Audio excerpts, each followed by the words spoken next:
Türkmenistanyň Lewan we Mara welaýatlaryna bolup geçen Pajygaly TV harasatyň 4-nji ýyl dönüminde Türkmenistan we beýleki käbir postsowet ýurtlaryndan bolan aktivistler topary Polşanyň Warşawa şäherine protest aksiýasyny geçirip Türkmenistanyň hökümetinden harasatyň netijelerini boýun almagy talap etdiler. Bu barada Zatlyk radiosynyň Warşawadaky habarçysy Reýmerdi Gurbanow maglumat berýär. 27 aprel Warşawa saat bilen 14:30-da Warşawada ýerleşen Ýewropa Howpsuzlyk we Hyzmatdaşlyk Guramasynyň Demokratik Institutlar we Insan Hakkary Edarasynyň öňünde türkmen aktivistleri we täze dören aktivist topary bolan Warşawadaky postsowet döwletleriniň aktivistleriniň, dissidentleriň ýaranlygy atly topar 27 aprel 2020-nji ýylda Mara hemde Türkmenawat şäherinde bolan Pajygaly harasatyň gününe bagyşlap protest çäresini geçirdiler.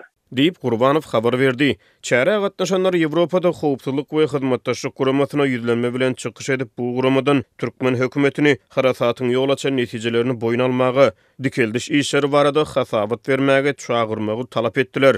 Şeride aktivistler adam pidalaryny getiren Pajygaly harasatyň bolup geçen gününiň Türkmenistanyň ýaz güni oglan edilmegini, weýrançylygyň germi we dikeldiş işleriniň barşy barada hasabat berilmegini hem de harasatda ejir çeken maşgylalary kompensasiýa tölenilmegini talap etdiler. Protest çäresine Türkmenistanyň hem de Russiýa, Belarus we Gyrgyzstan ýaly öňkü Sowet ýurtlaryndan 10-dan gowrak aktivist gatnaşdy. Çäre Türkmenistanyň raýatlary hem de postsowet ýurtlarynyň syýasy migrantlarynyň aktivistleri gatnaşdy. Hususan da Belarusya döwletinden, Russiýa döwletinden hem de Gyrgyzstandan Türkmenistanyň raýatlaryndan 5 olay adam gatnaşdy. Umuman 10-dan artyk adam boldy. Käbir adamlar howpsuzlyk nukdaý nazaryndan özleriniň ýüzüne ýapmaly boldylar maskalar bilen, äýnekler bilen. Diýip Zatlyk radiosynyň habarçysy Warşawadan maglumat berdi. Zatlyk radiosyna çäreniň geçirilen ýerinden gelip goşan suratlarda Ýewropada howpsuzlyk we hyzmatdaşlyk guramasynyň Demokratik Institutlar we Adam hukuklary boýunça edarasynyň Warşawadaky binasynyň öňünde eline Türkmenistanyň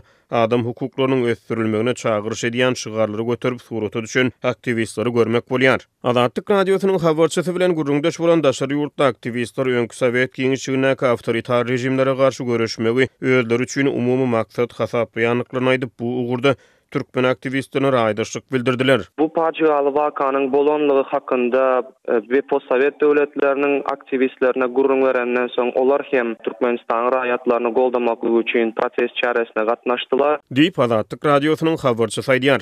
2024-nji ýylyň başlaryna döredilen postsowet dissidentleriniň Warşawa ýaranlygy atly topar özüni diýdim zor rejimleriň eden etdirigine we jinayetlerine garşy çykýan repressiýalary, şol sanly transmilli repressiýalary soňlandyrmak ugruna tagalla edýän we raýatlaryň hukuklaryny goraýan koalisiýa hökmüne tanışdyrýar. Maglumat üçin aýdylsa 2020-nji ýylyň 27 apreline Türkmenistanyň Lewan we Mara welaýatlaryna adam pidalaryny we agyr zeper ýetmelere getiren harasat bolup geçdi. Häkimetler bu harasat bilen bagly ýerli ýaşaýjylary öz wagtyna habarly etmedlikde şeýlede onuň ýol açan agyr netijelerini aradan aýyrmakda ýeterlik ýardam bermedlikde aýplandy. Harasatdan ziýan çeken sebäplerde ýaşaýyş jaýlaryna, durmuş deskalaryna we ekrançylyk meýdanlaryna agyr ziýan ýetdi.